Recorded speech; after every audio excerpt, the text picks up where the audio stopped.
Olá, bom dia. Estamos aqui finalmente no verão canadense, que esse ano chegou muito forte, suficiente para matar a saudade. Daqui a pouco nós vamos começar a falar sobre aquela maravilhosa civilização do Vale do Indo, o hinduísmo, como surgiu, e aquela civilização tão bonita, tão colorida, com seus vimanas, seus milhares de deuses, seus deuses tutelares e suas guerras. Até daqui a pouco.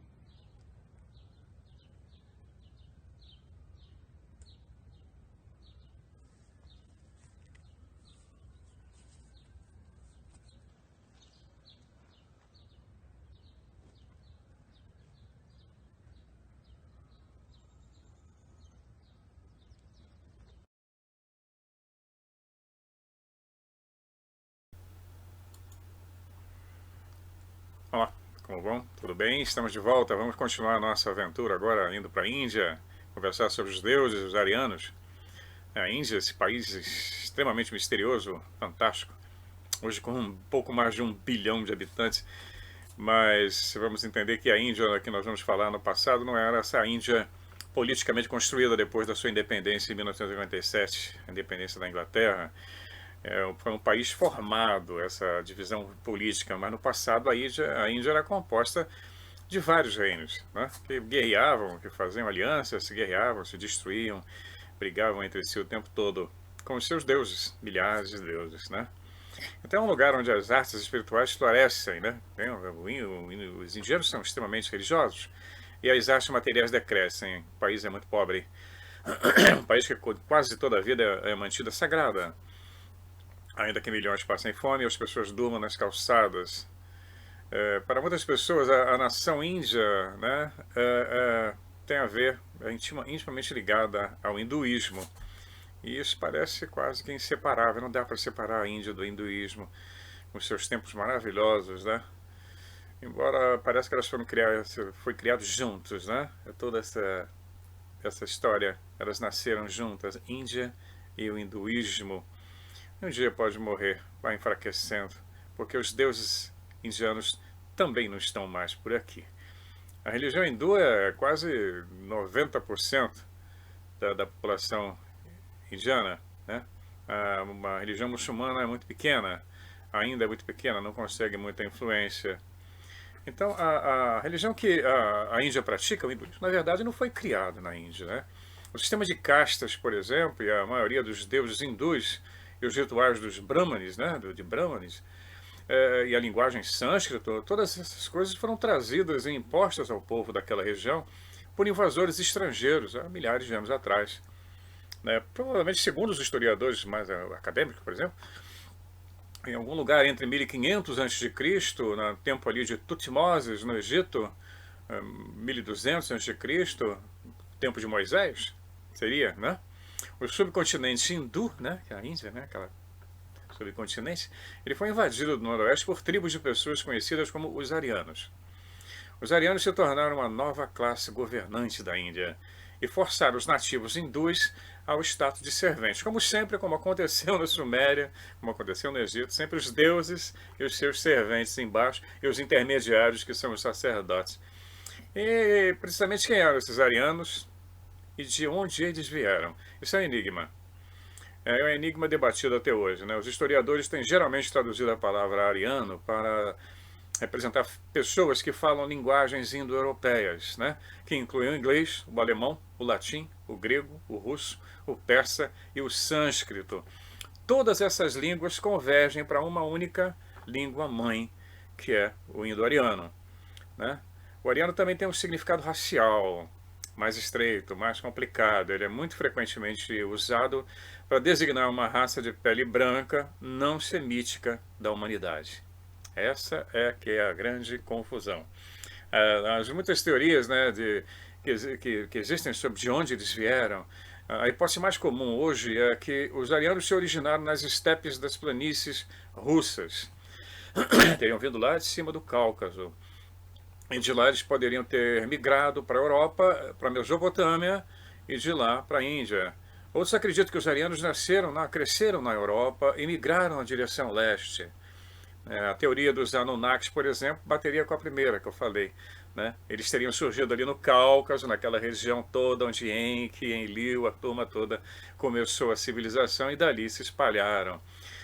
Então, alguns teóricos, ocasionalmente por razões racistas, afirmam que os arianos foram os fundadores das antigas civilizações mesopotâmicas e foram, portanto, os primeiros povos civilizados do mundo. E essa teoria foi promovida durante o brutal regime nazista na Alemanha, né? Todo mundo sabe disso, é histórico. E aí serviu para impulsionar a ideia da supremacia da raça ariana, a raça pura. E os nazistas mesmo afirmaram, né, que os arianos foram originalmente criados por sobre-humanos como deuses de um mundo diferente. As lendas, as histórias, mitos germânicos estão cheios disso, né? E uma crença similar foi expressa mais cedo na história. Nós temos um exemplo disso quando o conquistador espanhol Pizarro invadiu a América do Sul em 1532. Os nativos sul-americanos se referiam aos invasores hispânicos como viracochas, que tinha o significado de os mestres brancos.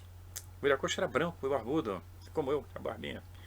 As histórias nativas da América do Sul falam de uma raça mestra, de enormes homens brancos, eram bem altos, que teriam vindo dos céus séculos antes. E, segundo as histórias, esses mestres tinham reinado sobre as cidades sul-americanas antes de desaparecerem novamente com uma promessa de retorno. A história é a mesma em todo o mundo. Eles foram embora.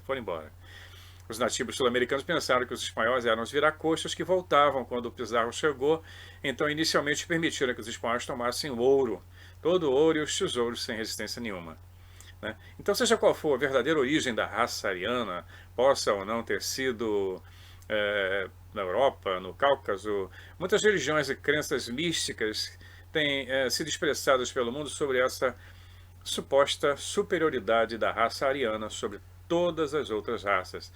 E tais crenças são às vezes rotuladas como arianismo, né? O arianismo é uma elevação dos arianos de pele branca sobre outras raças baseada na noção de que eles são a raça escolhida ou criada por Deus. Os deuses tutelares, que nós estamos falando o tempo todo, que é essa raça que domina o planeta, dominou, e os arianos são, portanto, espiritual, social e geneticamente superiores a todas as outras raças. Então nós vamos ver que, considerando aí o funesto propósito para o qual a nossa humanidade foi criada, né, para trabalhar para eles. O arianismo, né, simplesmente significaria, na melhor das hipóteses, escravos superiores, né, como fomos transformados. Essa é uma pequena glória. As outras raças, né, algumas raças também, como chineses, os japoneses, também possuem lendas similares e dizem que seus ancestrais, principalmente seus imperadores, teriam nascido de deuses extraterrestres. Então nós vemos que essa confusão é mundial. O arianismo deve ser diferenciado assim, de um simples orgulho de herança nacional. Ele é natural que um grupo de pessoas, né, que se unem em base de uma herança comum, né, tem interesse ou interesse estético, né, cada um desses grupos tem uma certa quantidade de orgulho, né, a coisa que os une, né, eu sou descendente dos arianos, eu sou descendente dos incas, etc. Isso aí vai ser verdadeiro para colecionador de selo, né, que se reúne em uma sociedade filatélica ou de pessoas participando do grupo de consciência negra, porque hoje o que existe, essa divisão está em todo lugar. Eu sou descendente de negro, eu sou descendente de índio, eu sou irlandês, eu sou alemão. Essa divisão que existe há milhares de anos. Os arianos criaram muito isso, inclusive o sistema de castas, né? Então essas pessoas se reúnem sempre com base em qualquer coisa que elas consideram mutuamente importante ou agradável. Não tem nenhum problema aí a pessoa se sentir orgulhosa de uma herança racial, né? O problema é quando o orgulho se torna preconceito contra aqueles que não compartilham os mesmos traços. Eu me achar superior ao japonês, superior ao chinês, ao africano, né?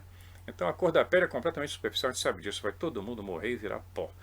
Então, como nós estamos falando da fraternidade, da Irmandade da Serpente, que vem se espalhando pelo planeta, criando essa confusão toda, dividindo sempre, nós estamos vendo que as organizações, todas elas da fraternidade, têm uma tradição ariana.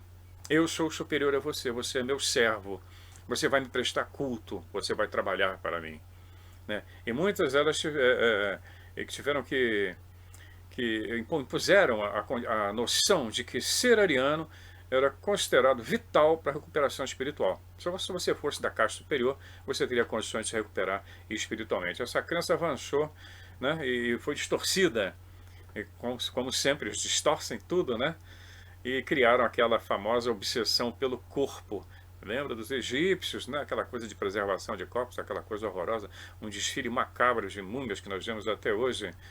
E aí agora entrou a questão da pele, né? O de fato a cor da pele parece não ter sustentação nenhuma. Nós sabemos disso. Pode ser o que vai interessar é o que está aqui dentro dessa casca, né? A pele não tem nada a ver, né? A cor da pele não quer dizer nada, não representa nada para alguém alcançar uma salvação espiritual. O espírito não está nem aí para a pele. Então os arianos, voltando lá para a Índia, invadiram a Índia exatamente antes que o monoteísmo fosse criado pela fraternidade, antes lá de Akhenaton. Então a fraternidade já tinha começado a enviar missionários de um complexo sistema religioso e feudal conhecido como hinduísmo. O hinduísmo é uma religião feudal, né? É o cara lá em cima, o intermediário e o resto do povo, o sistema feudal. Você é minha propriedade, você vai fazer o que o seu senhor feudal quer, né? Aqui no Canadá, até hoje ainda existe um termo que eu acho horroroso. O proprietário do prédio onde eu moro, por exemplo, ou da casa ao lado, chama-se landlord, é o senhor da terra. Ah, tem que falar com o landlord. Qualquer coisa é o landlord que resolve. Ainda é resquício de um sistema feudal. Então esse hinduísmo ele provou-se ainda um outro ramo da fraternidade ou da irmandade da serpente, né? Algumas organizações da fraternidade no Oriente Médio e no Egito, elas mantinham estreitos laços, trocavam figurinhas, né? Entre a Índia e a Mesopotâmia, mas eram diferentes. Você vê que a estética é diferente, a escultura é diferente, o desenho, a arquitetura, tudo é completamente diferente do Egito, como era diferente da Mesopotâmia, dos sumérios, né? O hinduísmo na Índia é de uma sensualidade incrível, aquelas estátuas são belíssimas, eles têm formas tridimensionais. O Egito é chapado, não? O Egito não conhecia a perspectiva. Então os deuses não passavam esse conhecimento e mantinham um controle muito rígido sobre essas civilizações que pertenciam a eles, cada um dentro da sua raça, mais ou menos podemos descrever que existiam raças diferentes, etnias diferentes, dentro dos próprios tutelares, deuses tutelares. Nós vemos que a civilização em tudo tem nada a ver com a egípcia. Incrível, completamente diferente.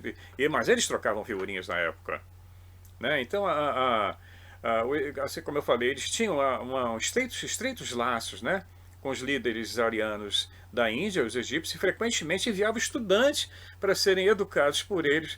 E por causa da invasão ariana, a Índia se tornou um importante centro mundial da atividade da rede da fraternidade, e assim permanece até hoje. Todo mundo vai para um ashram, né? Vai para a Índia procurar conhecimento espiritual, esse conhecimento sempre guardado, tem sempre um guru que é o dono da verdade, o dono do conhecimento.